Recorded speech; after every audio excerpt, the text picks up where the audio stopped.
Hello, everybody, and welcome back again. Yes, Tonight, we are going to talk about. Jack the Ripper. Yeah, Yes. everyone has known the story about Jack the Ripper, conspiracy theory or not. There are many movies made about Jack the Ripper. Um, a few conspiracy theories is that the killer was a royal with syphilis, and they talked about doctors, uh, even presumed to be a woman. And there were many names mentioned. I name a few, not all, because the list is very long, 30 names. So we had Sir William Guild and Randolph Churchill, family of Winston Churchill, um, Walter Sickert, but also Mary Piercy, Florence Maybrick, H. Holmes was Hmm. mentioned, and Prince Albert Victor, but also Aaron Kosminski. And now it's getting interesting for us because tonight we're sticking on facts and not the fiction. And that's why we brought in Russell Edwards. Hello. Good evening. Hello, Hello, hello. guys. Yeah, Hi. thank you for joining us. Um, I dropped a few names like Prince Albert, Victor, and everyone. Um, we are sticking to the facts tonight, and yeah, small facts. 1888, August 31st, the first victim, Marianne Nichols.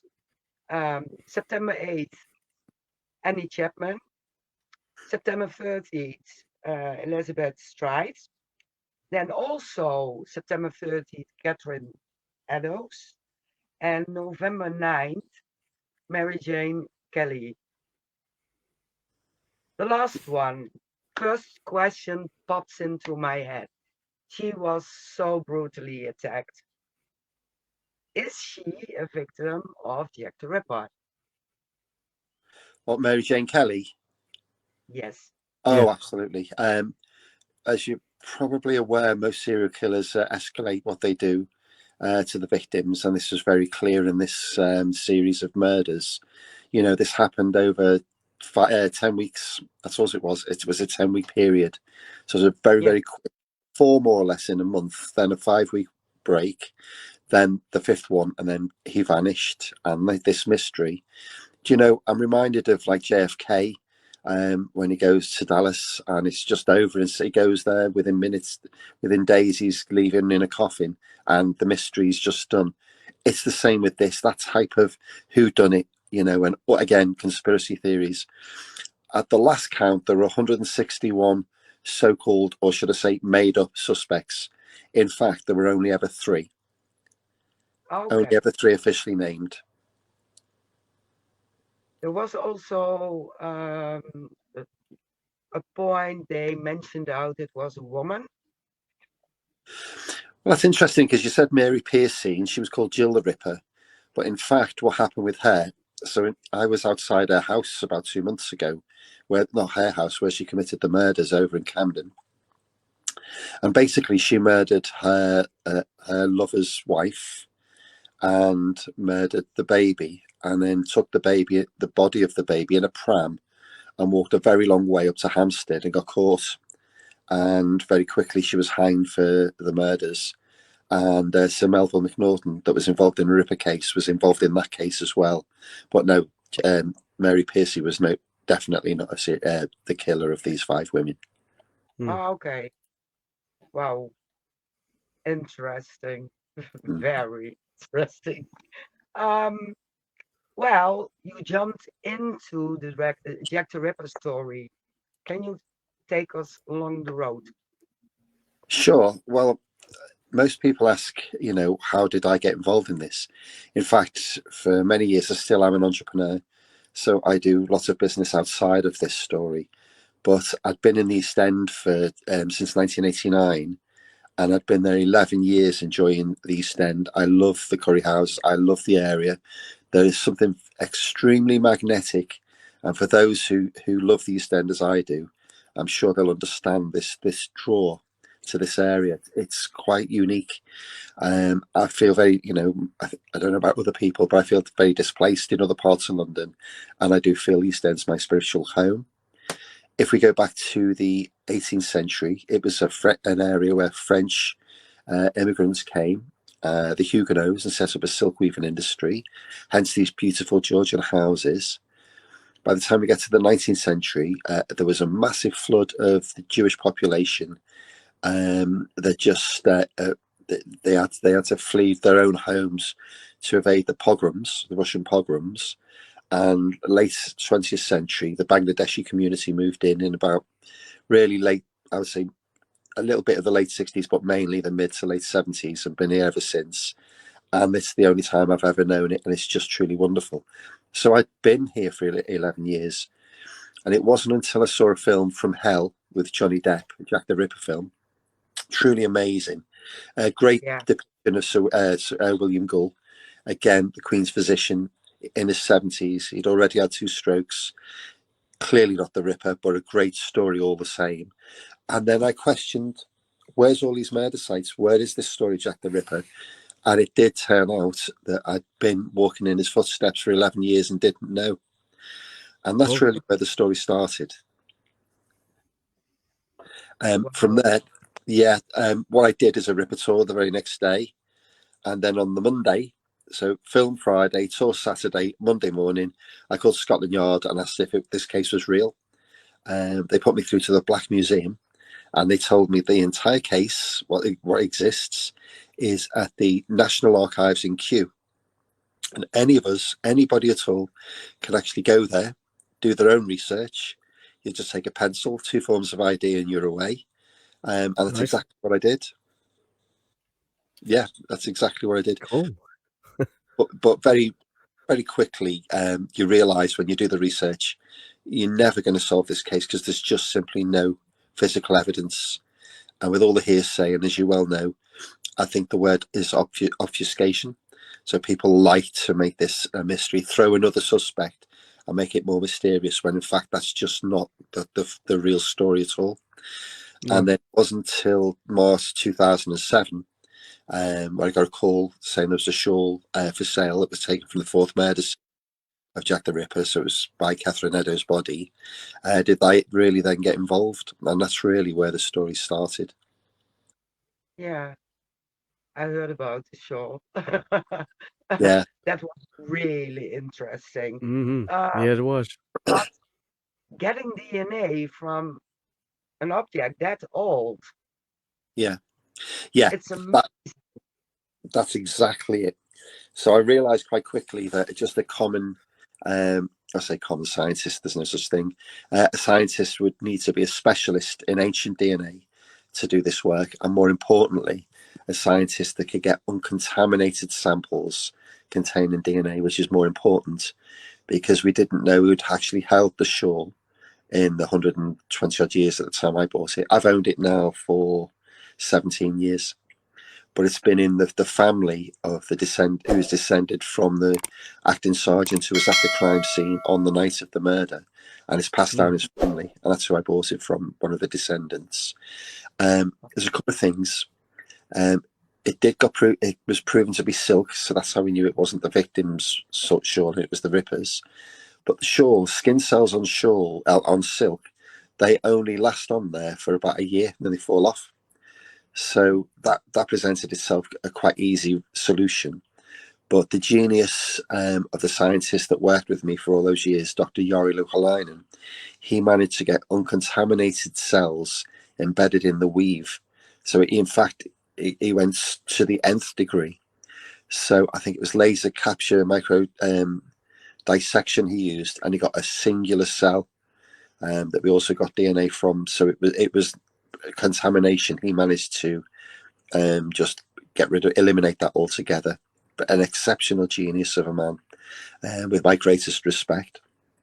And when we got DNA on the shawl, it had arterial blood spatter, so from the throat, because we know that the victims had their throats cut, consistent with slashing. So that was the one thing that was clearly brought it to the murder scene. But there was also evidence of split body parts that are incredibly difficult to forge. So it's like human body organs had been placed on there. And when Yori did sample that part, we did find a kidney cell. And we knew that Catherine Eddowes, that night, he took her body parts, he took a kidney and a uterus. So that was like a smash of, you know what, this is it for us. There was also semen on the shawl as well. But when I first bought it, it was called the Eddowes shawl because everybody assumed it was owned by Catherine Eddowes. We knew she had no money, and we knew that she'd sold the body through sheer desperation. So we thought that semen at the time I bought the shawl was just the customer's sort of ejaculate, so we just ignored it. It wasn't until we actually established that through lots of scientific analysis, and this was 4 years of work, not just overnight, couple of months. This was 4 years. We established that it wasn't her shawl at all. That the only person that could have left the shawl at that scene was the murderer, and hence that's what brought us onto the semen on the shawl. Wow. Wow. Well, Yeah, that's quite a Yeah, story. and because it Wow. wasn't known about the DNA analysis back then, yeah, No, it didn't matter, I think. that's correct. In Yeah. fact, the crime scenes were washed down, and life just carried on. So, as you say, Miriam and Polly Nichols at Bucks Row, Essex Wharf at the Gate Yard where her body was discovered, that was just washed down with buckets of water, and literally life just went on. I only posted yesterday the crime scene of the 5th murder victim, which for me is still the most horrendous and horrific crime scene photo ever. John McCarthy, who basically owned that room, he washed it down, cleaned down the mattress, which, if you see the atrocities he did to Mary, it's beyond belief. And he just rented the room out again, whitewashed the walls, and you can still see the blood stains underneath. So this was just, and all the clothes were burnt. You know, all the clothes were burnt. So we're exceptionally lucky, specifically me, that the shawl was asked. Amos Simpson asked if he could take it, and they allowed him to take it. And many people don't believe what Wikipedia. Remember, anybody can write on Wikipedia, and they do. So don't believe everything you read. We know that the shawl was taken literally home to his wife, who then passed it on to their niece Eliza, and down the family tree. But that's the only piece of physical evidence that exists directly linking to the murder. Wow. Wow. Yeah, I have nothing Makes it else all to the say. more mysterious. Yeah, yeah. Well, I've been on it for 24 years. It seems to be the mystery for everybody is out there. I do find with people very much putting on their own ideas of who the suspect is on my page. This is a case of education. It's this is what this is. It's always been known who he was. He was actually named and identified not long after after he committed the murders. And the fact is, just people refuse to believe it. So if you read a book, it's people's opinion or their version of the truth. If you watch a documentary, most documentaries on the Ripper are take a name out of a hat and make everything fit. And the most comical one for me is H.H. Holmes. You would have had to have an intimate knowledge of Whitechapel and Spitalfields at the time to avoid capture. H.H. Holmes certainly would have had the time to do that. You would have had an intimate knowledge of the area. He certainly didn't. Yeah. Buffalo Bill was No. in London, I think, at the time. I'm surprised he wasn't named as a suspect. Or wherever you guys live, if there's a murder 50 miles away from you, you could be a suspect. That's how ridiculous this actually became. And I do remember Budget asking me to take part. And I said, why? We've already solved who it is. So he's the descendant of H.H. Holmes. And it's just, people just want to believe because they just don't know the truth. No, exactly. That's what I've provided. Yeah. Yeah. Yeah, Sam says it was normal back then. Plus, they sold everything, even the body, if they could. Yeah. People were It would weird make back then. money. Yeah. Absolutely. People were pretty creepy back then. Yeah, this was not an area that was a nice area to go. This was a really vile, virulent area. Interesting, Yeah. on the Booth poverty map of when the streets are black, it says semi-criminal and violent. There's certain areas where police would walk down into Dorset Street being one of them, which is where this, Andy Chapman, the second victim, Catherine Eddowes, the fourth victim, used to doss in those streets. And the fifth victim, Mary Kelly, lived on that street, well, just off the street in Miller's Court. So this isn't an area that was nice at all. The children, known as urchins, waifs, strays, would have to fend for themselves, back then. And this is what I post every day of just the slum life that people live down there, Yeah. Not Sharing forgetting, almost everything. Yeah. Because I think it's so interesting. It's intriguing. Yeah. And It for is. a long time, I think I've seen all the Jack the Ripper movies. And so all these suspects, and you dive into it and into it again and again and again. And then you hear, yes, we have a new suspect, and watching again. So Yeah. I was intrigued the first moment I saw a post about naming Jack the Ripper. But you, you had the DNA and you didn't know who it was. How did that search go? Well, no, it's the other way around. We knew who it was because what happened was when I decided to buy the shawl, I had to find a reason. And I knew it had been in Scotland Yard's Crime Museum all through the 90s. So I called the curator of the Black Museum, and he said he didn't believe it was real, but, go and do your own research. And it was the pattern on the shawl that really is the key to this story. The pattern on the shawl is Michaelmas daisies. Now, Michaelmas is an Eastern Orthodox Christian celebration and Western Christian celebration celebrated on two specific dates of the year. That's the 29th of September and the 8th of November. And those are the nights he went out and he murdered 3 of his 5 victims. So it's directly linked. So why was the shawl left at the murder scene? Because in his own way, this cryptic clue he was given the world the date of the next murder. And it just happened to be absolutely spot on. And that's why the shawl was left there. And out of everybody on this planet over 136 years, it's only ever been me that's actually pieced that together. That's the clue that actually changed my life. And that's the clue that when I told Scotland Yard about that link, they gave me the name. So I had the name straight away. Okay. Wow. Yeah. If I didn't, Wow. I'd still be doing the analysis now. Probably. Yeah. I'm totally flabbergasted. Yeah. Absolutely. But You can drop in some questions, Shane. yeah, I just wanted to ask the same. Wanted to ask if I could ask a question because it was presumed there were 11 murders. What's your thought about that? No, there were 11 murders, but they weren't all attributed to him. So 5 murders were attributed to him, or the canonical 5. And that's because of the MO, the way that they were murdered, the position they were laying, and the fact that body parts were taken. There's 2 murder victims before. I always discuss this on my tours. So Martha Tabram was murdered 3 weeks before the first Ripper victim, Polly Nichols. She was stabbed 39 times. Now that's a very strong, like a personal attack on a woman. Rather than just stabbing and strangling, he stabbed and he stabbed and he stabbed. Now, again, with all what goes on in this world, which I sort of don't get involved in whatsoever now, if a woman gets stabbed 39 times in London, that would be all over the news until the murder is found. So I do believe Martha Tabram was his first attempt, but I would never be able to prove that. We know that there were 5. There was Emma Smith on the 3rd of April, 1888.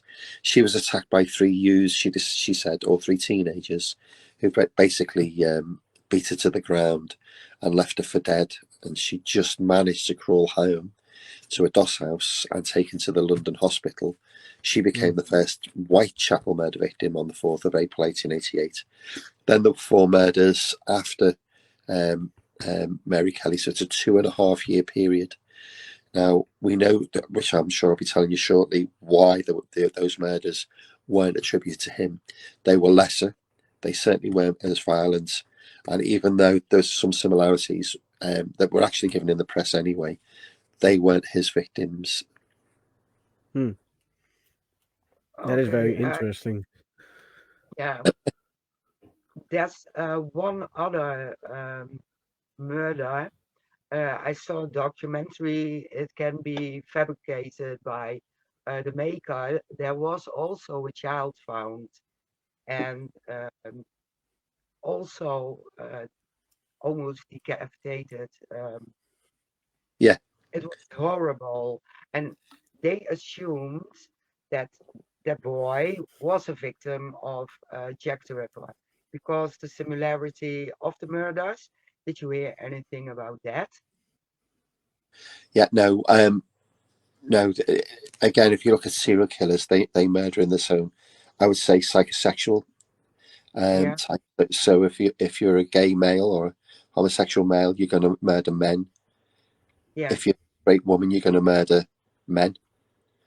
If you're a straight male, you can murder women.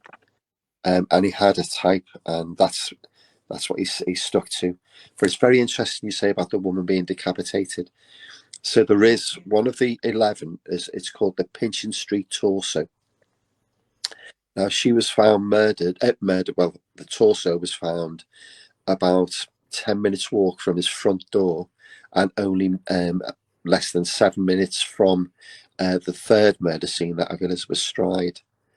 And the date of that murder was the 10th of September, 1889.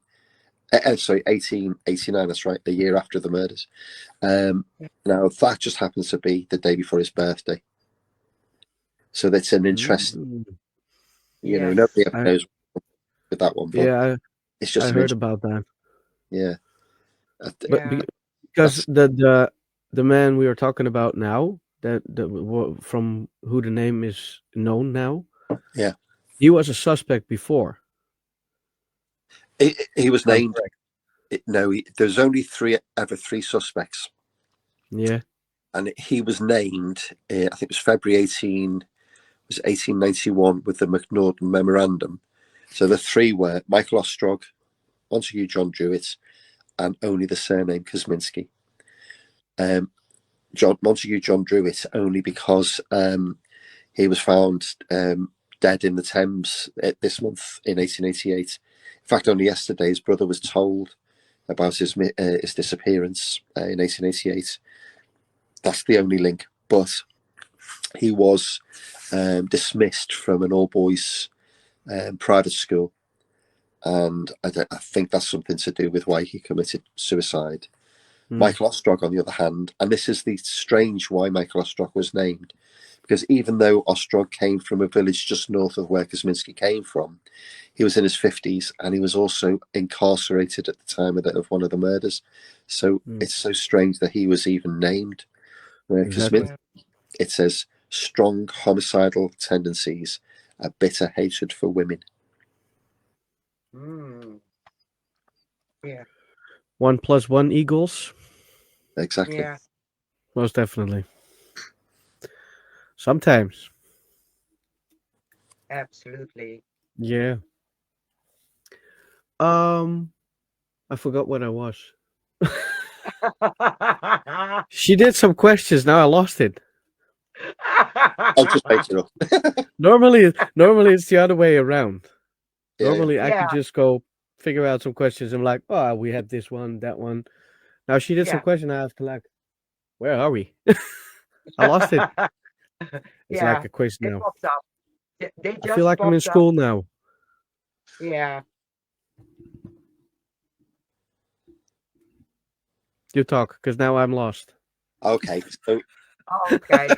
well, the biggest question is, or one of the big questions, never mind. Yeah. The name Jack the Ripper. Why Jack the Ripper? Because if that name was never created, we certainly wouldn't be sitting here. There were about 8 and 10. There were a series of very brutal murders, just as equally as violent and awful, in the Ratcliffe Highway, where 2 families were butchered. Actually, now, this time of year, right now, nearly 200 years ago. And that guy was just Matthews, I think his name was. He was found. He hanged himself in prison before he was hanged officially, and then he was buried in a crossway at the Ratcliffe Highway, Cannon Street, north, I think it is. And they put a stake through his heart, so his body couldn't leave. And if his soul ever came up on a crossroads, it couldn't go. His soul would not know which way to go, north, south, east, or west. We get to Jack the Ripper, the Dear Boss letter that was received by the Central News Agency on the 27th of September, 2 days before the double event, 1888, gives the name Jack the Ripper.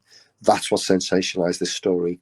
And because 2 women were murdered literally 2 days after, that name stuck. And that's what really fueled this story. Again, it was the press that did this. And lo and behold, the person that wrote that Dear Boss letter, written in Reading, by the way, turned out to be an enterprising journalist. It wasn't even written by the murderer.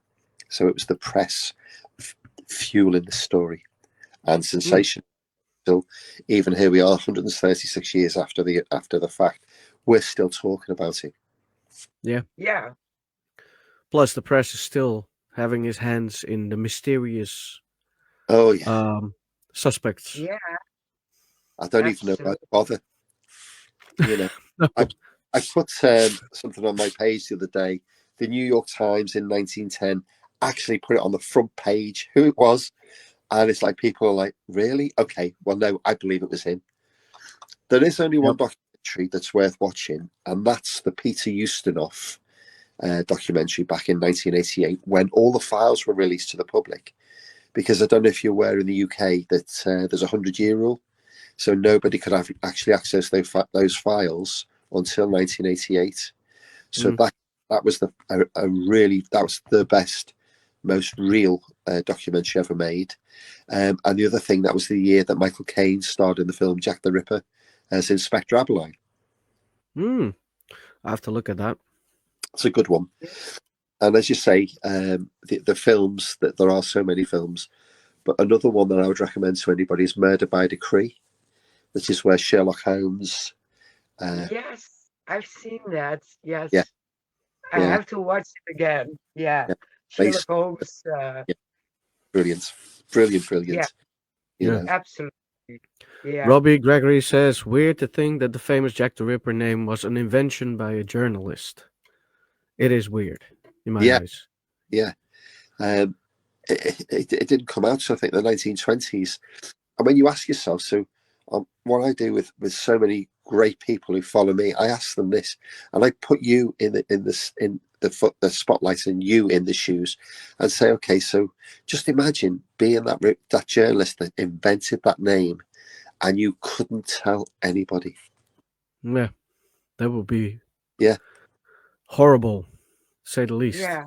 Well, yeah, because you know what? In a way, he was indirectly responsible for the the murders 2 days after. Of course, it coincided.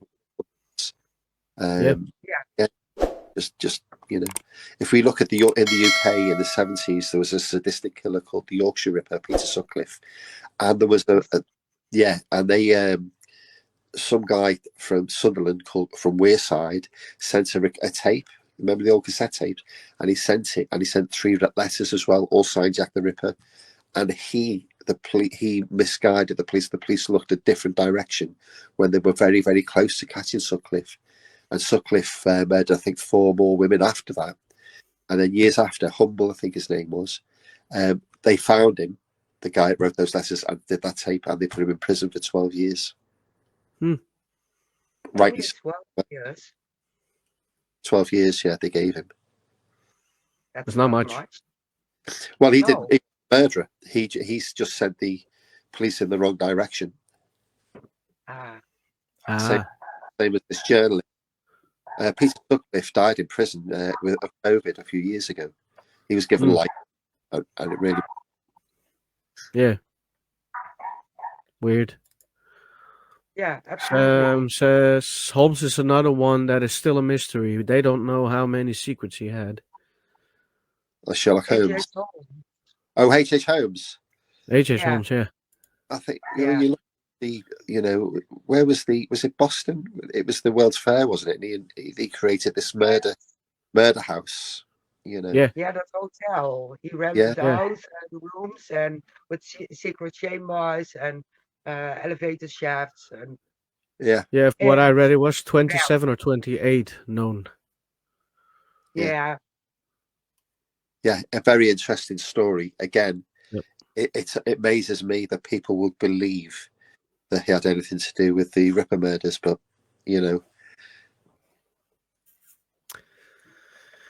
Some people, they think they know everything, and they want it to be true so they can unravel the mystery. Yeah, and it's quite funny to me. It does amuse me. Again, I think if you've walked in the footsteps of him, or you've done what I've done over the last 24 years, you realise that if you think of a beach full of pebbles, I've turned over virtually every single one of those. And most people just watch, read a newspaper. Oh, it must be the Ripper. You turned over a pebble, and good luck to you. Yeah, we have a question. Why do you think it sticks with people? It still intrigues them. The mystery and the name. It's as simple as that. The romance of the Victorian era. People wish they were in that time, but as I've had much that it wasn't that pleasant. But people just think of that bygone era. There's this fantasy of Victorian London, again Sherlock Holmes and Charles Dickens, or that type of beautiful time in history. And I'm sure it was, a lot of it was, but a lot of it wasn't. And what we've got here is Whitechapel and Spitalfields in East London. That was the worst impoverished area to be. And there was 1 million people living in that in London at the time, and a third of them were poor in that area. So hundreds of thousands of people living in abject poverty. In the middle of all that, there was 1,100 prostitutes just in that it's a very small area. If you ever came over, and I'll take you round, you can I can point you to the pubs they were drinking. They're in eye shot of each other, the names, everything. It's all very, very small, which is, you could walk it in 20 minutes, the whole thing. Wow. Yeah. I heard that you can do it in 20 minutes, but 1,100 prostitutes. Yeah, and about 68 brothels as well in that one very small area. Wow. So you've got all this going on, and then you've got the madman just set loose, upon inflicting just the worst atrocities. Any murders like this today, they'd be caught very quickly, obviously, but just how horrendous, how horrendous. And these were the days. So when we talk about the victims and we talk about the photographs, Mary, that's one of the very, very first ever crime scene photographs. That one. There was a guy called Dr. Thomas Bond who wrote one of the first ever criminal profiles. And if you ever read that profile, it fits our guy 100%. And it very much feels like he knew who it was, got the whole story, and then did the profile because it's exact. Okay. Yeah. Very interesting.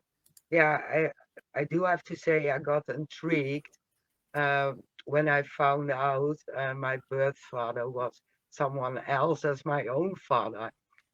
My Wow. name is Mary Jean, and my father's surname is Kelly. No way. Yes, God. absolutely. So I was 18 and we figured it out together. My mom, she loves horrors. And we watched our first Jack the Ripper movie together. And it stuck. It stuck because, oh my God, same name. I don't am a natural red hair, but I was born red. Wow. So yeah, that's why it stuck. And it's so intriguing. Yeah. She was from Ireland, from a place called Limerick. Yeah. I I wonder read it. It if was your I. Yeah. That's cool. yeah. You should do your family tree. You never know. Could be. I've done my family tree and we come from Switzerland. So nothing with Ireland. Oh, Yeah. now I Yeah. know why you say I am Switzerland when something happens. Yes. Now I understand. Davos. All right. Yeah, Davos. Davos. We're from Davos. I'm sorry. We Other. had a question from Robbie. Do you think Yeah. the killer pre-planned the murders, stalking stalking the victims, or they were opportunists spur the moment? Excellent question. I do ask this of my guys as well. Well, it's hard to say, but I would say he knew. I know for a fact that he went out on specific days. Don't know why he started. To be honest, don't know what spurred that on. That's a question that's been bugging me for years. Was he prepared? Was this haphazard? Was this happenstance? I don't think so. I think this guy was a very, very meticulous, I would say emotionally mature, not really. He dealt with this a lot more maturely than he's given credit. I say given credit for. Only 23 when he did these murders, but to be honest, he got away and was never caught, and there was a huge police presence. Plus the vigilance committee walking these streets, he still evaded capture, and it was only through his family that he got caught anyway. So did he wear disguise? There's another one. So many eyewitnesses say, well, we saw him wearing this, we saw him wearing that. So that everyone assumes they're different people, but not really. All the same. They could all be the same guy. Yeah. Even on the night of the double events when he murdered two inside an hour, I've actually got a copy of that document. So Melville McNaughton, Donald Swanson, the head of one of the heads of the investigation, wrote the description of the witnesses, and between the third and fourth murders, that 3 of the 6 things were exactly the same. The only difference was he wore a red neckerchief on the second murder that night, that of Catherine Eddowes. So everyone thinks, oh no, he's different, he's a sailor. But would you go out in a disguise? I said, if you think about it, it does make sense. Yeah. I do think he planned it. I know he planned the dates. Were the victims actually specifically chosen? Well, it's interesting because I am writing a graphic novel, and in there I actually put what happened. So Polly Nichols, the last words of Polly were, "Don't worry, I'll soon get my DOS money, see what a jolly bonnet I've got." She had a brand new black straw bonnet that nobody knew where it came from. This has been posed to me many times that was a marker. That was like a keep an eye out for a woman with a black. She's a target. It could be that I've suggested where he gave it to her earlier that evening. Martha Tabram, she didn't have a DOS money, but she said she had money.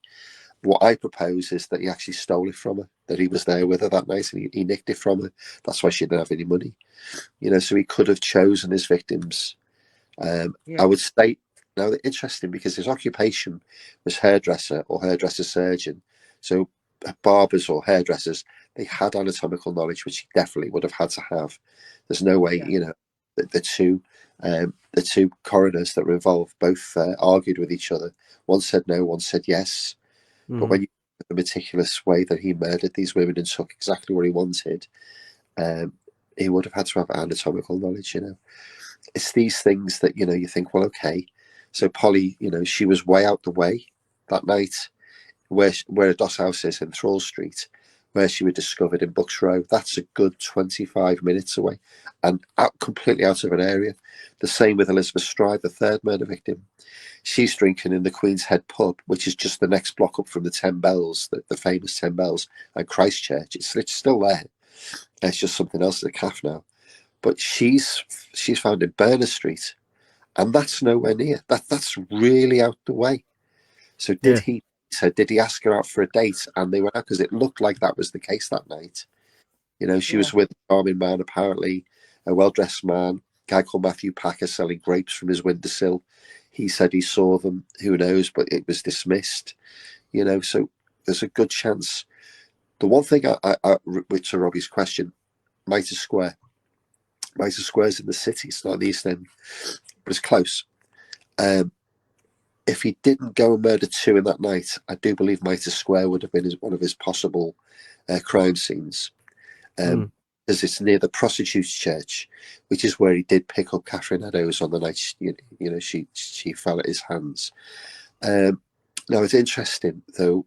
Catherine Eddowes was saying to people, she was heard publicly saying that she knew the identity of the Ripper and she was going to get paid for the information. She's going to be given like 5 shillings, and I got that from the archives. That's not hearsay. That's a testimony. That's somebody's testimony of that. So it's interesting because she'd had no money that night, but she was drunk. So she obviously sold her body when she was released at 1 o'clock that morning. She was found dead later. She could have gone to meet him at the Prostitutes' Church, though we'll never know. So she could have had that in mind, but taking that risk of her saying to somebody, oh, such and such and such and such, that could give a name and a description, would give the game away with him. Mary Kelly, the 5th victim, very much so. Mary Kelly, she was a victim because she had her own room. She didn't doss on a day-to-day existence for 4 pennies a night.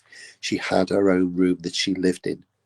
Now, because the police presence was so big, and because you just couldn't walk in Whitechapel without somebody shouting Jack the Ripper and everybody pouncing on you, he waited, and then he chose Mary Kelly specifically, which means he would have known her. He would have had the opportunity. And on the night that she was murdered, a guy called George Hutchinson, he came in about 3 days after, 11th of November 1888, so a good few days after the murder, and gave a statement saying he saw her with a very well-dressed man. And the guy looked very suspicious, and as he walked past him, he sort of gave him a really stern stare. And it's quite weird that George Hutchinson said he followed them, and when they went into her room, that he waited for half an hour. I think it's just plausible. It's just too fancy. I don't believe that at all. But that there is these things of, well, that's definitely Mary Kelly planned. Catherine Eddowes, a possibility. Elizabeth Stride, why is she out of her comfort zone? She's way out. Incidentally, where Berners Street is, the geography of it is, it's 500 yards from his front door where he lived. So we had to go out and murder. It was very dangerous for him to do that anyway, because he more likely get caught. He was seen, and that's the eyewitness who identified him for the police, that when he's trying to kill. So the great risk he took. And even when he murdered Elizabeth Stride, he was interrupted by a guy called Louis Deemschutz, who was bringing his horse and cart into the stable yard at Duffield's Yard. So he took great risks for a specific reason to murder on those dates. So Elizabeth Stride, that's the other one. And again, Polly, again, it's a good 25 minutes to Bucks Row from where she lived. And it's not really go for a customer. You'd go sort of where the pubs are. And the other thing that's not commonly known is the pubs were only closed 5 hours a day back then. So they were open a long time. Yeah. It's not like nowadays. Nowadays they're closed very early. Yeah. You want to go to London? They're not that early. London's still alive. How late do they close now in London? The clubs, they go to about 5:30 in the morning now. Normally I'm midnight. going to live in England. Yeah. We close at 2. 12, between 12. It depends on if they got a late license or not. Normally 12. Mind you, it's a long time since I go into pubs now. But Stupid rule.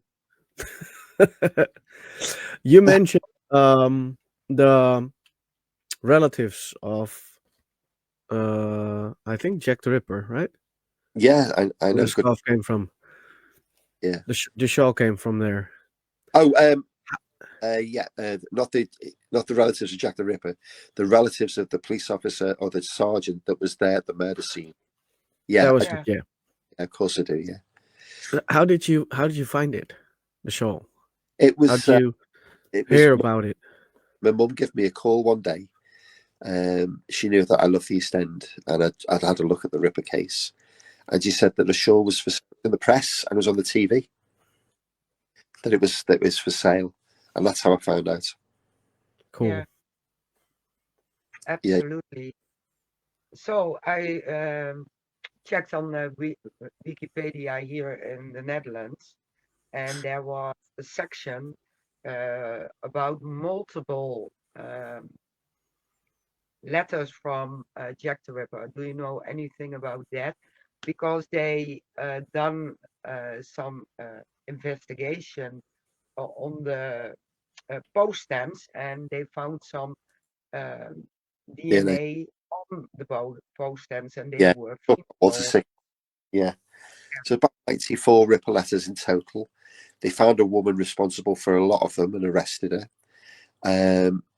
Patricia Cornwell did a really fantastic piece of work of research, and she spent millions on the case, and she was adamant that it was Walter Sickert, and she analysed the letter, looked with the drawings on the letter that matched his drawings, and they are his, and she did get the DNA from a stamp. The things that 1 in 600,000 the chance it would have been him, by the way, but it wasn't him anyway. What we did is we analysed the same stamp, and it turned out to be female DNA. Back then, you give the letter, the postage woman would lick it for you, and she'd send it, not the man. So that's the first thing. The next thing is Walter Sickert wasn't in London at the time of the murders. He was in Paris, and he was in France. So he wasn't even in London. And of all the Ripper letters, which were all fake, there was only one that possibly, I'm just wondering, I've actually got it, possibly could be real, and that's the From Hell letter that was sent to George Lusk, head of the Vigilance Committee, on the 16th of October 1888 with half a kidney. It wasn't signed. Every other had, I think it was a homonym, is it? The ha had all that, because that was in the Dear Boss letter. But this letter was written in a specific way, and it wasn't signed Jack the Ripper. Okay, but a part of a kidney was sent with it. Yeah, horrendous. And we know that only weeks before, Catherine Eddowes had her kidney taken. And it says, I sent half the kidney, the other half I fried. It was very nice. It was horrendous, to be honest. Now, that kidney, they say that I think Catherine Eddowes was suffering with Bright's disease, and that kidney did have Bright's disease. And they said that the connective tissue to the kidney, to the body, they said that was the same length. But that I didn't research that myself. That's what I've heard. I do know the kidney was sent to Dr. Openshaw, who ran the museum at the Royal London Hospital, where the Elephant Man Joseph Merrick was, and they kept it there for years. So when I've done all the research in their archives, every single paper I've looked at, which eliminates another suspect, not even a suspect, a sailor, and they said, they destroyed it and got rid of it years ago, which seems odd to me, because it wouldn't bother them to keep it in freezer storage for today's date, when we could easily find out if it was hers or not. Yeah. That is odd. Yeah.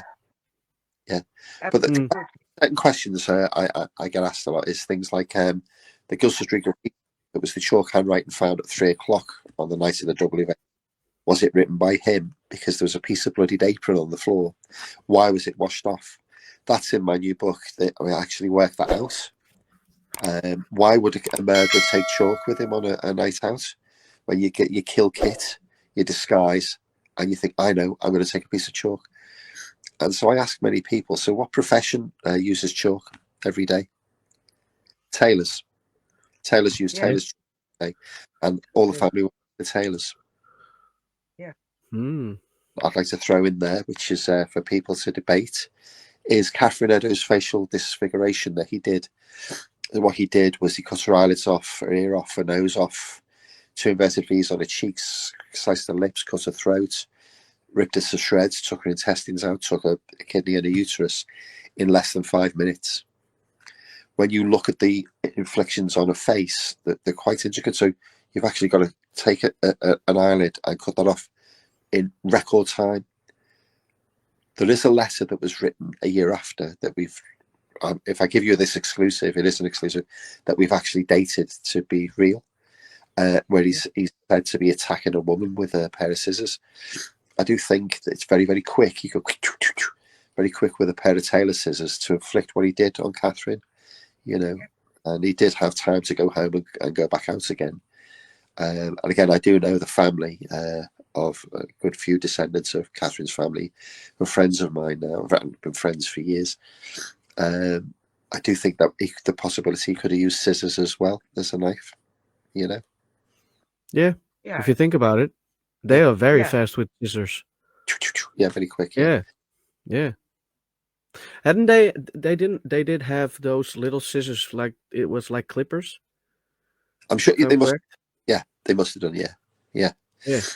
You know, he lived with his brother, and he was passed between the 2 brothers and his sister in roughly the same, rarely in the same street, which is Greenfield Street, which is directly opposite Berners Street, as it happens, across Commercial Road.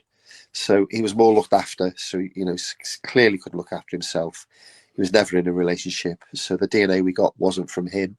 It was from his sister's direct female descendants. So that's how we did the DNA match with the semen, you know. Yeah, now I have a question that pops in. Because the murder stopped. Yeah. And now the rumors go that he fled somewhere out of the country. What do you think about that?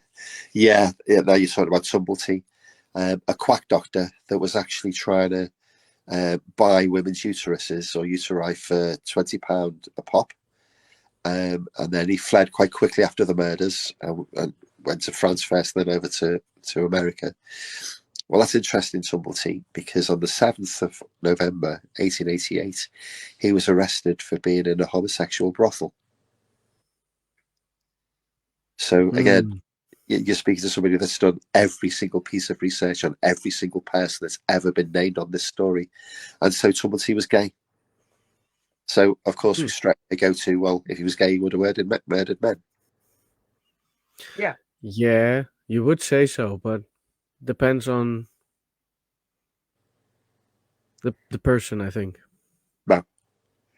I've done enough research on serial killers to know that's not the case. He was arrested in a gay brothel. My research. Yeah, so he wouldn't have even been released.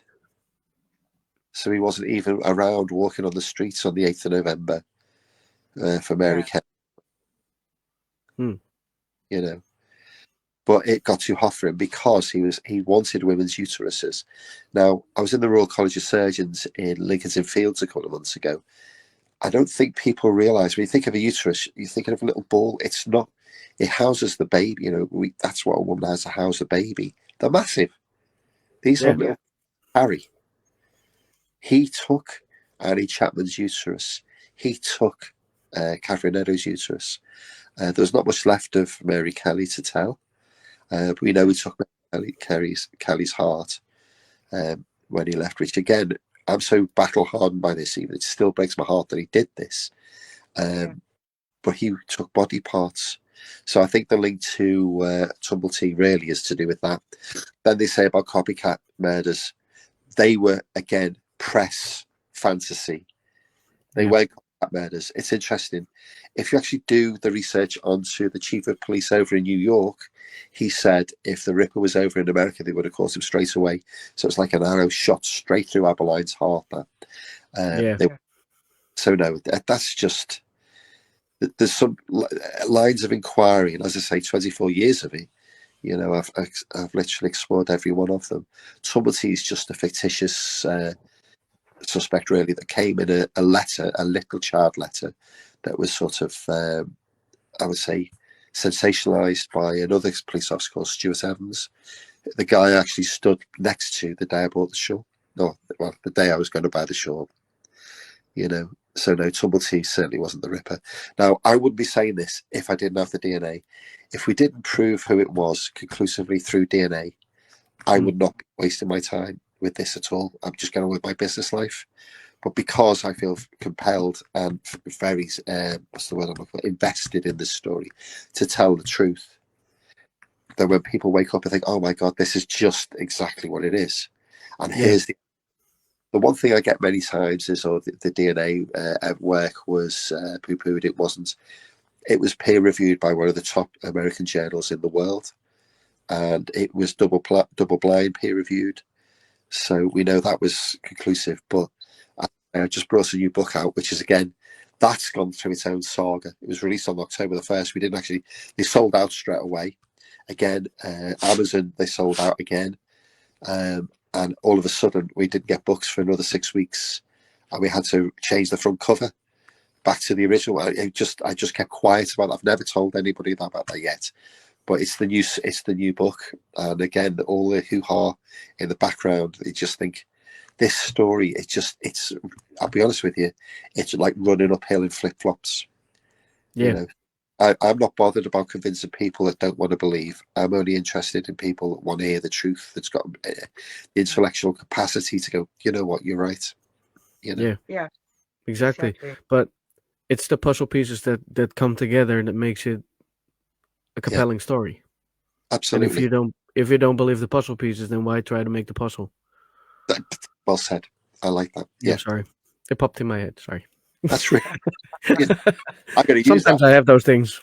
Yeah, I'm definitely going to use that one. That's absolutely perfect, and that's exactly it. Credits. No, kidding. No, perfect. I really like that. Yeah. Sorry. Marvelous. Whatever happened to Eric? Mary Kelly. After that it stopped. Yeah.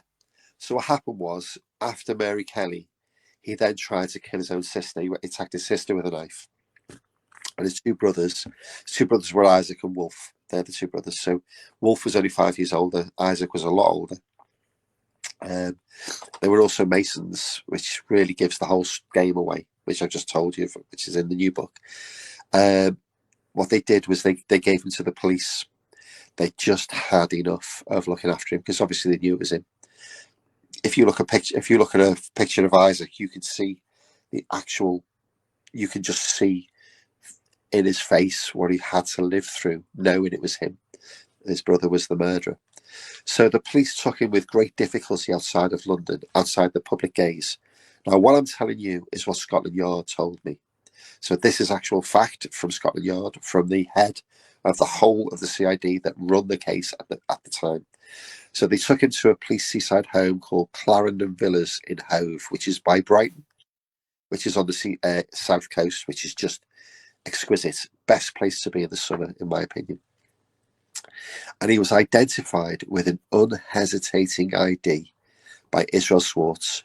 And Israel Swartz saw him attacking, literally within 15 feet, attacking Elizabeth Stride shortly before she was murdered.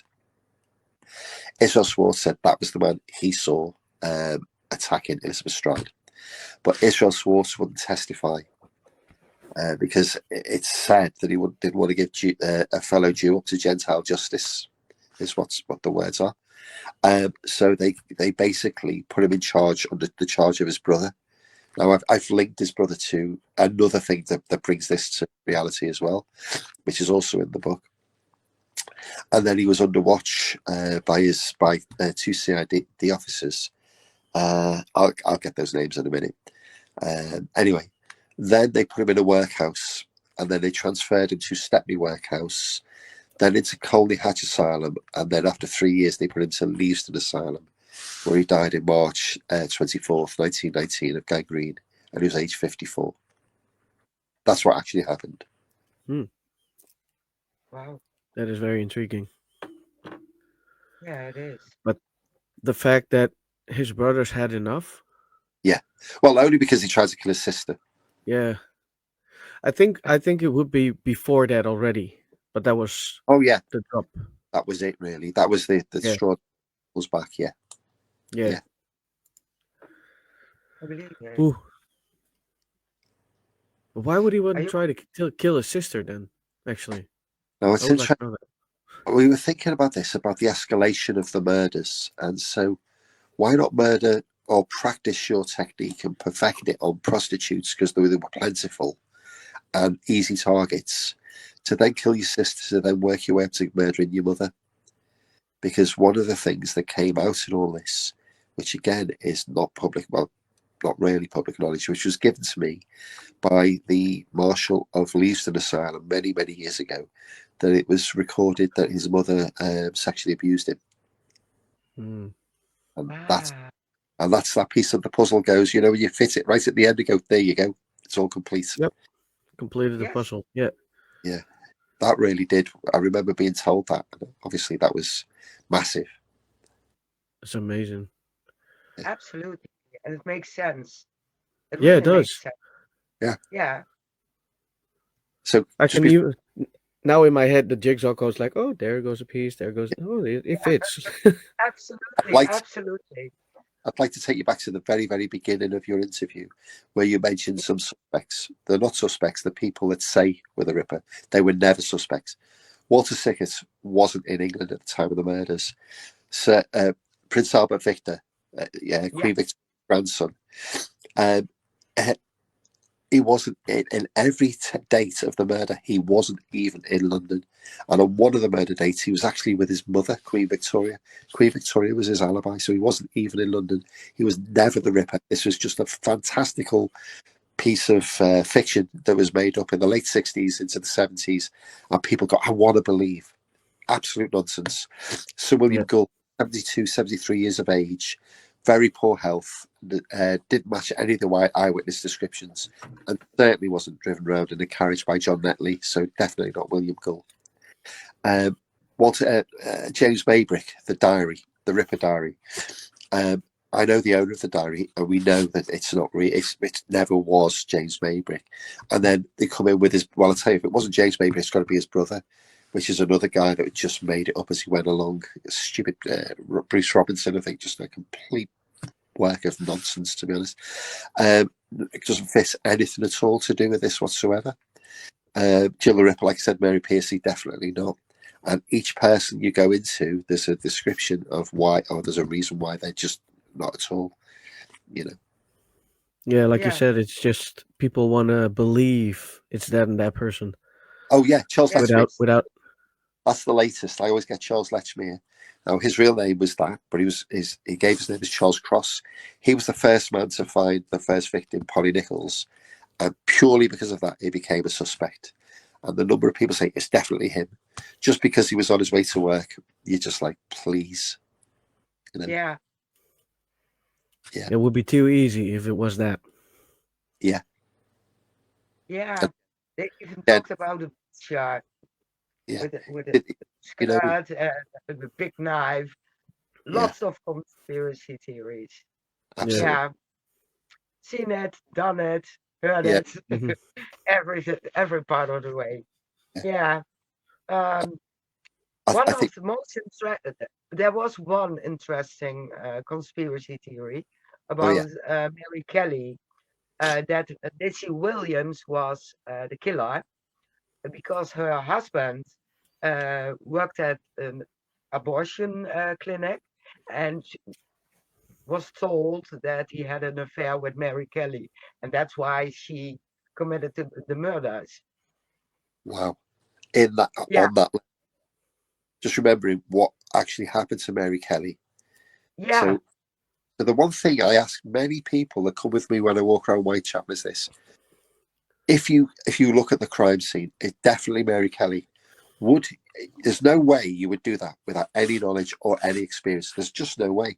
But apart from No. that, would you vomit because of he skinned her. He took all the flesh off a thigh bone and put it to the bone and put it on the side table. He took her face completely off. He ripped it to shreds. He took her intestines and hung it around the room. He took a heart and boiled it. He literally took a liver and put it between her feet, which matched the other 4 victims. Head to the left, the position of the body. If one person murdered Mary Kelly in that manner, which is horrendous, how come it fits the other 4? Yeah, I can't even imagine doing something like that. And the most horrendous thing is they put a picture in the paper, and I really can't imagine that. It's horrible to see, and Yeah, it still is. When I looked up everything I could find about Jack the Ripper, that was the main thing what stuck in my head. The picture of Mary Kelly on the bed, actual police picture. yeah, Horrible. yeah, Yeah, yeah. So absolutely. this person knew exactly what he was doing. Yeah. You know, it when you actually there's a Bishopsgate Library. Okay, that's right where the murder's not far. In fact, it's 5 minutes from where Mary Kelly was murdered. The library's still there. If you go and do the research there, to anybody that's interested, and look at some of the books, this is what's written. This was an over sensationalized story of a handful of women in the area that were chosen not at random. It's literally hung on the press, and it literally has stuck in our psyche globally for over a century. Yeah. Yeah. When you unravel it and unpick it, and don't forget, I didn't just do this overnight. It was a simple story of a schizophrenic madman that was let loose over 10 weeks to murder these women. And he was schizophrenic. He was clearly insane. The police knew they had him. The police arrested him. The police put him in prison, in an asylum. There is another reason for that, which is in the new book. And that's what happened. And he died in an asylum. To all those people that want to make this a fantastical story, please do. But I haven't got the time of day for people like you. No, exactly. Your book, is it already out? Yeah, it was released on the 1st of October, but it's all fresh now. It's really out now. You can buy it on Amazon. Well, you can buy it from me at the jacktherippertour.co.uk if you want a signed copy. We do graphic novels, so we've got 3 issues. Issue 4 will be out next month. And that is the full story, the blow-by-blow account of the full story. I really enjoy. The original book's out. It's like a collector's item now. I found out yesterday, if you want that book, you can get it from me for £20. If you go on Amazon, it's £150. Because they're print now. Yeah. Wow. Yeah. I do remember there was the Final Solution written in the 70s by, I say it was the Prince Albert royalty or whatever, Stephen. And I think his books get fetching over £1,000. So if you get a signed copy from me, wait till I cork it. The book's value will go up considerably.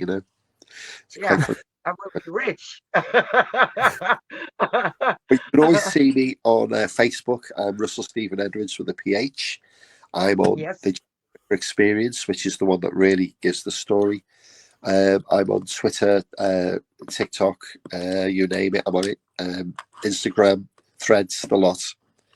But just look up Jack the Ripper. I'm sure you'll find me or my name. Oh yes, yes. I've got you all over. I got you all over. I'm like a personal stalker. I just wanted. I didn't say it this time. Normally I'm the one. Watch out, she's a stalker. But I admit it. I admit it. If the name Jack the Ripper pops up, I'm hooked. Yeah. So I was sharing out the last couple of weeks, and I will buy those books for sure. And do you give the the tours in London, in Yes, Whitechapel? public tours, Okay. private tours. So most people get very intimate stories. So most tours, in fact, all tours, they march you through the streets. They don't even stand in the right places half the time.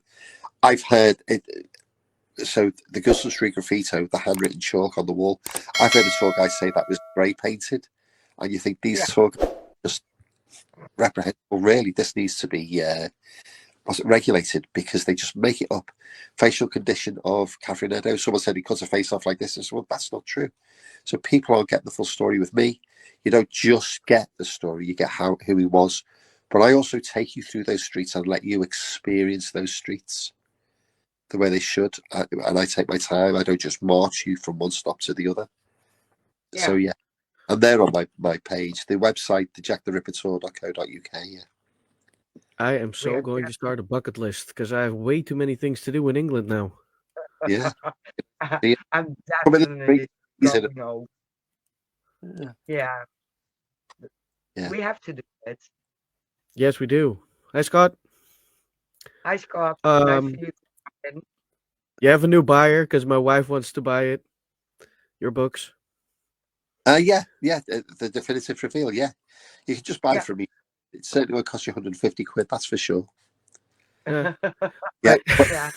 So I actually unravel the Guston Street graffito, this mystery that's been there since the night of the 29th of September 1888. I unraveled that. I've unraveled why he murdered them in the way that he did, and I've unraveled the reason why, other than Israel Schwartz, why he wasn't incarcerated and tried. So that's it, all in the new book. But the big significant, the big thing, is a barrister we've been working confidentially, which is not confidential anymore, on the case to take it to the High Court because we've got enough of a case. So whenever you see a suspect, think, would that get into court? Our case will. And the barrister, which was just phenomenal, has stated this officially. If the newly discovered DNA evidence that directly links Aaron Kosminski to the shawl that was discovered at the night of the murder of Catherine Eddowes, it would have been justifiable for the coroner in 1880, if it was available then, for the coroner to arrest Aaron Kosminski and prosecute him for the murder of Catherine Eddowes and thereby the other 4 Ripper murders. So that's official. Okay. Cool.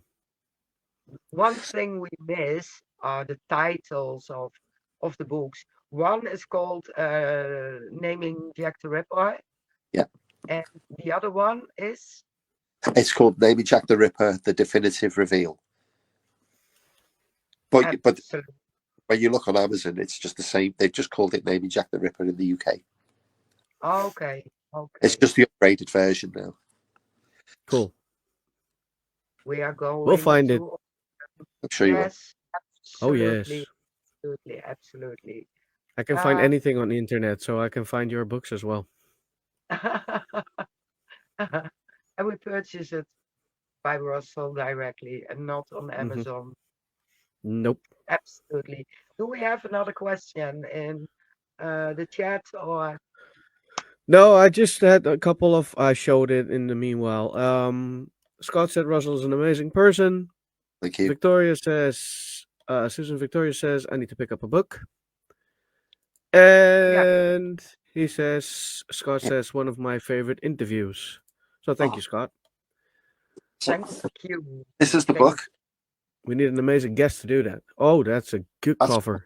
That's the one that is out of print. This is these are collectors now. These are the ones that go for 150 quid. I sell them for 20. Okay. The new book and looks then like... we get a signed copy? Of course. Oh, okay. Of course you do, yeah. So they're both... we're going... Buy the books at Russell. There you go. Absolutely. Don't do it on Amazon. Yeah, we will share out everything. This interview will be on Spotify as well. Like I told you, I do hope TikTok is not rejecting this because of some words. We had some issues before. Yeah, if for that if there's serial a couple of killer. words in there, Yes, so but I will try, and if I get a penalty, so be it. totally worth it. I will try. Is- Yeah, absolutely worth it. That's the From Hell letter, the only letter that I think is real. Wow. Oh I've my seen a god, picture of it. Yeah, I've seen that's a cool. picture. Yeah, it's not signed Yeah. by. Yeah, Wasn't that the Christmas idea? A package with a copy that's of it. a letter. That's what I've done. Ex- Yeah, that's from there. Exactly. That's from there. Yes. Wow. 5 reports, including the McNaught Memorandum, 4 letters, and a partridge in a pear tree, and the 3 comics. Yeah, all signed by me. Yeah. Wow. Sign where you, yeah, lay 2 aside, and I will get back to you on Sure. it. Yeah, Sure. I will arrange it, and I sorted out with Shane and Samantha. Yeah. Oh So yes, yes. absolutely, absolutely. I know where my money's going now. Well, it was in this hand and not the other. In January or whenever. Oh yeah, Okay. definitely. Do you Um. want to see his face before you go? Oh Yeah, yes, I want to yes, see his face. yes. Of course, I've seen this so many pictures. this came from a facial reconstruction expert, because I've got all Yeah. the family photographs given to me by the family, and so this hasn't been shown anywhere. The picture we went out with was the 16-year-old picture when he was 16 years of age, but this is him when he was 23. This is the actual face of Jack the Ripper. It Oh, does look like Holmes a little yeah. because The high end. yeah, There you go. he is exactly like I imagine him to be. Yeah. The face. Well, not a demon, not certainly No. No, uncanny. absolutely not. We Under, forgot something. You had plaques made for every victim. It yeah, will the be blue plaques. That's right. Now that's yes. yeah. That's so the original blue plaque for Catherine Eddowes. I unveiled that where she lived in Merridale Street, in Wolverhampton, many years ago with the Wolverhampton Society. Amazing honour, and I felt it's now the time. Now we know it's him. It's just him. And if all those people that don't believe, just please get on with yourself, whatever you want to do. But we've solved this. So we thought it was the right time to pay tribute, which should be made to the victims. So these Yeah. tours, a lot of these tours just, I would say, rape Whitechapel. They take the money and they run, and they make a lot of money. He's gone. Oh No. No. His internet is down, I think. oh no. He was Um, almost at the end of the story. yeah. I hope he's Well, going to I come know back. he's trying to come back. I think so. I don't see anything yet, but Okay, we keep our eyes open. But I know he has plaques for every victim, and they all yeah. look alike. And there's the name on it, and I think the birth date and the day they were killed by Jack the Ripper. Well, he's And gone now. I yeah, hope he's going to try to get back in, but if he doesn't, then probably some internet trouble yeah, because he grabbed his phone and then it was completely gone. absolutely. I do have the pictures, I think. I have to check where. Uh, Let me because check. I did my homework on this one. Jack the Ripper. Let me see. I'm a, Did you find it? yes, I found Oh, the you clicked it plaques. away. Oh, 5 of them were made Oh, by nice. him. Yeah, and let me see. Yes, Yeah, Annie Chapman, and Chapman, Elizabeth Elizabeth, Stride, Catherine Catherine, Eddowes. Yes. And and Mary Mary Jane. Jane. Yes. Very nice. So Ah, he's back. that's what I forgot. That was what I Ah, forgot. Sorry. there you are again. You know what I say to people? Don't call me because I'm doing a live interview. And the first thing people do is, I know, I'll call him right now. Sorry about that. Sorry about that. So yeah. What Yeah, I we just say, Always. showed them. the blue plaques. That's right. So basically, Yes. it's now time to pay tribute to the victims. This is what this story is about, and Yeah. they highlight the plight of these women and the poverty of East End at that time. This is the first ever attack on women in history. Yeah. Just purely women, and it's never been really properly. We want to solve it. Not solve it. We want it to be officially solved, to say this is over. This is what we want. Because too many people are making the money on the backs of these women that were butchered by a man. So that's exactly. the plaques will come out. They'll be made on. They're finished on Monday. They'll be collected, and then we're going to unveil them in March next year. Now in the spring. Now it wasn't just me. Paul is an amazingly gifted artist called Ants at Keep It Street. He designed the plaques, and each flower on the plaque has a certain meaning. Wisdom, grace, honesty, purity, hope. Each one has a significance, and Edelweiss is one of them, which is my favourite song with my son from The Sound of Music. And they've been made by a guy called Robin Lumley at Lumley Designs in Wolverhampton, actually round the corner from where Catherine Eddowes grew up, was born, sorry. And we're doing another thing that we're keeping confidential at the moment, but it's going to be very significant. And if it goes well, I'm sure it'll go well. We're basically turning the tide on this murderer, because I did go and visit. If you go visit the graves, which is an enormous, great respect thing for me to do, he's buried only 2 miles away, so he's only like within spitting distance, if you like, and it feels like he's still got a hold. We want to change that, and that's the significance. And it's Ant's design on the plaques, and it's Ant's creation that we're going to be giving, and we're putting the face on this. What we're going to be doing. And that's coming out. Hopefully, we'll try and get it done in February, but we're going to do it when it's warmer, because we want to do a big unveiling. We want to promote it the correct way. We want the right people there, and we want to send this message that this story of Jack the Ripper is finally over, which has taken me another 10 years to actually prove not just beyond all reason, but I did that 10 years ago. You'd have to be really stupid to ignore the facts of what we've got now. Yeah, exactly. Marvelous. So you have to put money aside, Shane. So if Yes. it's going to be in March, we take the train and we be there in a couple of hours. We can be there while revealing the plaques and go back the same day. You know what? I've actually asked Prince William to come and unveil them.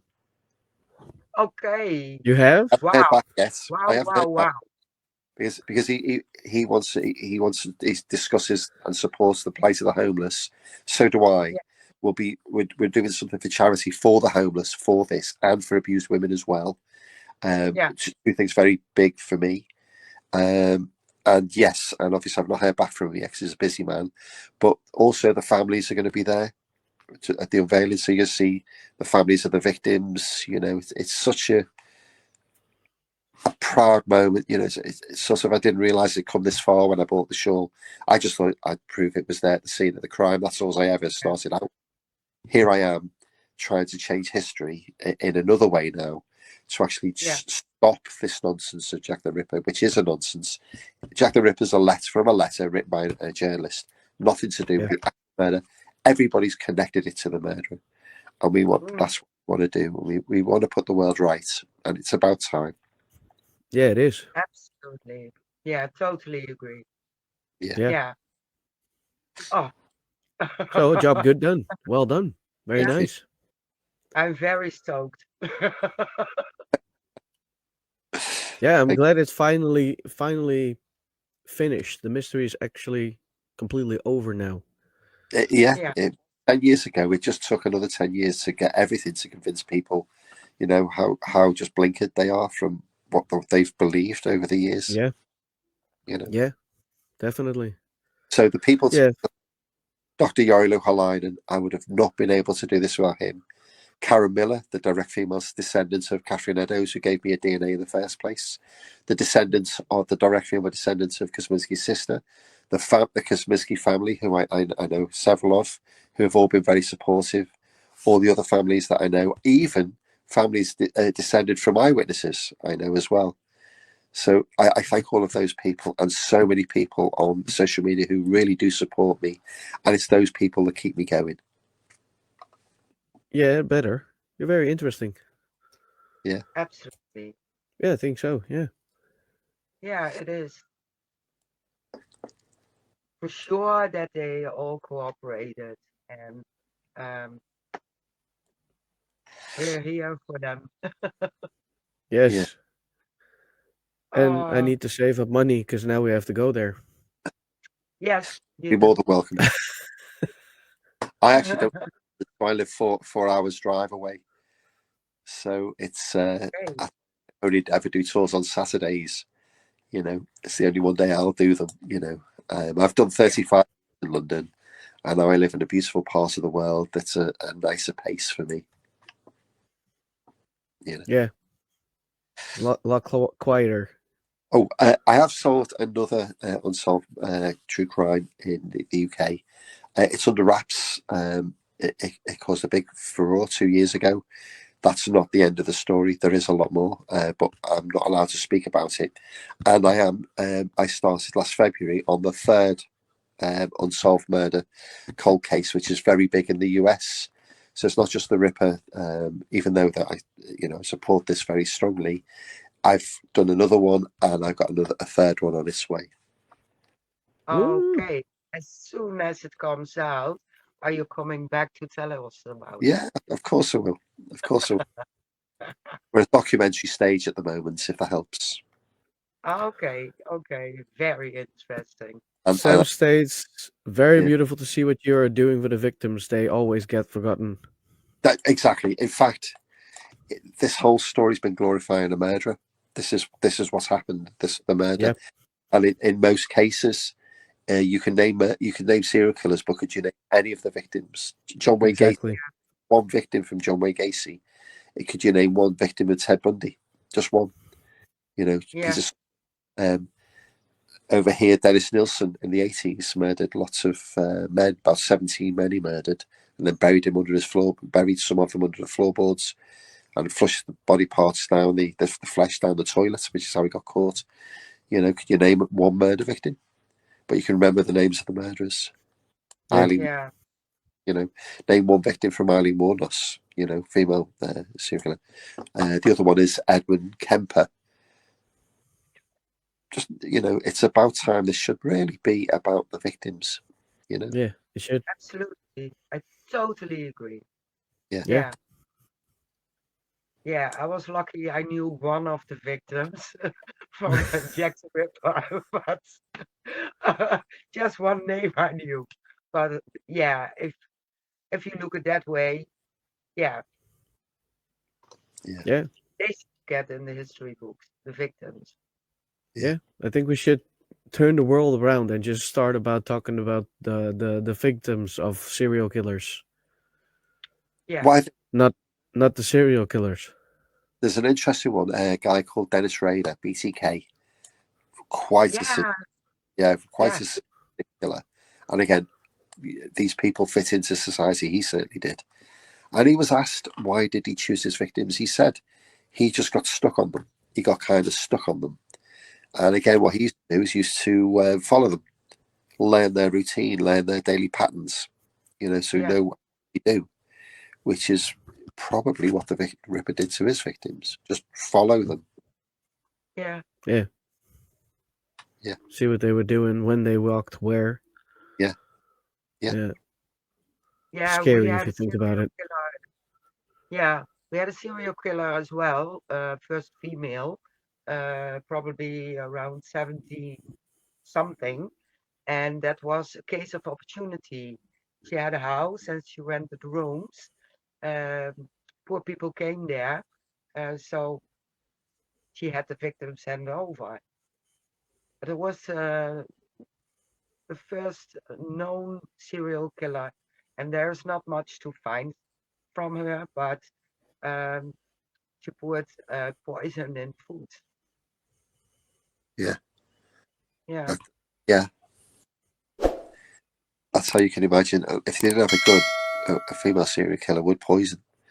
Believe it or not, there was a woman doing that in Brighton, a serial killer in Brighton that did that with chocolates. Yep. Heard about that. Yeah. Scary woman. Yeah. Yeah. Remind me not to take chocolate from women. I'm scared now. Especially if they bake you a cake. I love pop. Shit, I like cake. Your feet up, love. Now I get nervous to get eat cake.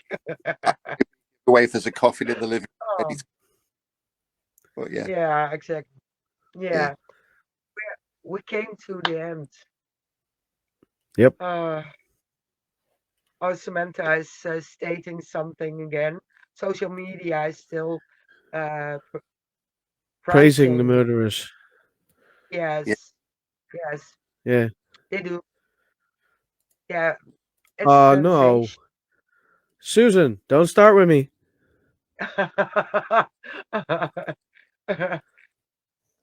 I'm not supposed to take chocolate from her. Yeah, now it's going the wrong way. Yeah. So we're done with the interview, and my thanks are big. 5'2", I always say. That's how big I am. So it was a blast, and so interesting, and for sure I'm going to order those 2 Christmas buckets. It won't be here for Christmas, but it will be coming this way. Yes. And yeah, you may close it down, Shane. Yes. Well, thank you very much, Russell. Thank you for joining us. It was a very, like she said, very interesting story, and I know much more about the Jack the Ripper case than I did before. Because unlike Mary, I am not very good at serial killer stories, but I do find it very intriguing, especially the mysteries, and the mystery solved. So thank you for sharing that with us, and thank you for sharing the things you do for the victims and the families, because it is very intriguing to me, and I think the rest of the viewers as well. So keep up the good job, definitely. Thank you so much. Thank you. And good luck on the upcoming cold cases. Thank you. Because we would like to know what happened with that as well in the end. Since you're not allowed to talk about it now, we have to get you back in the show if you're up for it, of course. Oh, definitely, yeah. Be an honor. We are going to take you out of this live and put you in the back, and we are going to finish the show. If you want to hang out afterwards, then feel free to stay. If you have other things to do, that's also a possibility, of course. Thank you very much, and goodbye for now. Bye. All right. Well, that was a wow. Yes, definitely. It was very much a wow factor. Because there was a couple of guests that were watching, like Scott, my wife, Samantha, that were like, wow. All right. Didn't see that coming. Absolutely. This was amazing. Yeah, I saw him come by a few months ago, and I was hooked on the story. Hooked. Yeah. So I followed everything he posted, and because I'm so intrigued by the story, because of the similarity of the name, it's written different, but if I translate my name, it's pronounced the same. And that's why it stuck all those years. And I'm so glad it's solved finally for all the victims. And it's great book, and it's great work for the victims. And yeah, it is. possibly the most important thing. So, yes, thank you, Niels. He thinks it's a great guy. Yep. And trick story, yeah.